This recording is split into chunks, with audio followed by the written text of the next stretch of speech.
অবশেষে ঠেকানো গেল গাছ কাটা। গাছের বুক চিরে নাম্বার প্লেট দেওয়া হয়েছে। সিদ্ধান্ত নেওয়া হয়েছে এই শতবর্ষী গাছ কেটে ফেলা হবে। সিদ্ধান্তে ফুঁসে উঠেছে লাকসাম কলেজের শিক্ষার্থীরা, তৈরি করেছে দুর্বার আন্দোলন। সোশ্যাল মিডিয়া জুড়ে তীব্র নিন্দা এবং প্রতিবাদের ঝড়।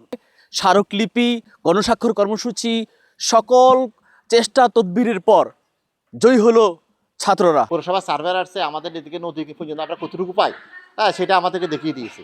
তো সেই সূত্রে আমরা আমাদের স্টুডেন্টদেরকে আমরা ডেকেছি। আবার এখানে কিছু ওই যে আমাদের কয়েকজন রাজনৈতিক নেতৃবৃন্দ ছিল, ওর সাথে আমরা সবাই মিলে আমরা একটা আলোচনা করছি। এখানে যারা কাজ করে, হ্যাঁ তাদের সাথেও আমরা কথা বলেছি কিভাবে গাছ না কেটে কাজটা করা যায়। আমাদের এই রিটেনিং ওয়াল নির্বাচন এখন আমরা সবাই মিলে আমরা একটা সাজেশন করেছি, যেহেতু ডিসিশনটা এখন আমরা নিতে পারবো না, কারণ আমরা ডিসিশন নেওয়ার কেউ না।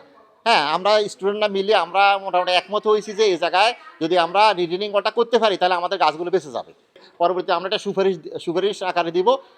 আশা করি ছাত্রদের যে দাবি, হ্যাঁ গাছ গাছ রেখে রিটেনিং ওয়াল নির্মাণ, হ্যাঁ সবুজ বনায়ন রক্ষা, আমরা আশা করি সফল হব ইনশাল্লাহ। ফজনী সরকারি কলেজে সাধারণ শিক্ষার্থীরা যে গাছ বাঁচাও যে আন্দোলনটা আমরা গত কয়েকদিন করে যাচ্ছিলাম, সেই বিষয়ে আমাদের শিক্ষকরা সাড়া দিয়েছে এবং স্যাররা আমাদের যেখানে কাজ করে যে ইঞ্জিনিয়ার এবং ঠিকাদার ওনাদের সাথে কথা বলার পর আমাদের আজকে প্রাথমিক সিদ্ধান্ত হয়েছে যে আমরা গাছ না কেটে আমাদের এখানে রিটেনিং ওয়াল বাস্তবায়ন করা হবে। অতি সত্বর আমরা চাই যে গাছ না কেটে যাতে এই যে কলেজের প্রকল্প বাস্তবায়ন করা হয়। কৃষ্ণচূড়া গাছ ছিল আগে, এখন নাই। আগে সৌন্দর্য ছিল ওই পাশে, এখন ভবন করার পরে এখন নাই। এখন এগুলো আছে, এগুলো যদি কাটে ফেলে কলেজের সৌন্দর্যটা আর থাকবে না। আমরা সাধারণ মানুষ, আমরা আসি এখানে বসি, প্রকৃতির হাওয়া আছে, গাছগুলা ছায়া, এখানে বসতে ভালো লাগে। এই কলেজের ঐতিহ্যের একটা বৃহত্তর অংশ হচ্ছে আমাদের এই গাছগুলো। ঠিক আছে, দেখা যাচ্ছে বিভিন্ন জায়গা থেকে শুধুমাত্র এই গাছগুলো দেখার জন্য বা গাছগুলোর এখানে একটু বসে কথা বলার জন্য অনেক মানুষ আসা যাওয়া করে। এছাড়াও আমাদের কলেজের সেই শুরু থেকে এই পর্যন্ত হাজারো শিক্ষার্থী এই কলেজ থেকে যারা গেছে তাদের একটা স্মৃতিময় হচ্ছে সময়ের অংশ হচ্ছে এই গাছগুলো। এই দাবিটা ছিল আমাদের প্রাণের দাবি।